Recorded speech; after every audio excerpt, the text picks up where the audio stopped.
How to cancel an Instacart subscription. Hi everyone, welcome back to our channel. In this video I'll guide you on how you can cancel an Instacart subscription, so make sure to watch the video till the end.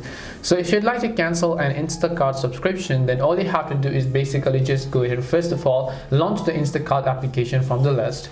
Once you launch the Instacart application, if you have a specific subscription, all you have to do is just tap the three lines icon that you see at the top left hand side of the screen. Once you tap the three lines icon from the top left, over here you'll find the option called Instacart Plus membership. Now in case you don't have membership just like me, you'll find try Instacart Plus, but if you do have, instead of this, you're going to find Instacart Plus membership. You want to make sure you just tap on that option, and when you basically tap on that option, on the next page you should be able to go ahead and then select the option called cancel membership, select continue to cancel and your reason for canceling, and your Instacart Plus membership will be successfully cancelled. That's it on how you can cancel an Instacart Plus membership. Hope this video was very helpful to you guys, and if it did help you, make sure to leave a like and subscribe to the channel, and if you have got any more questions, then feel free to leave them down. Thank you very much for watching till the end, and see you in the next video.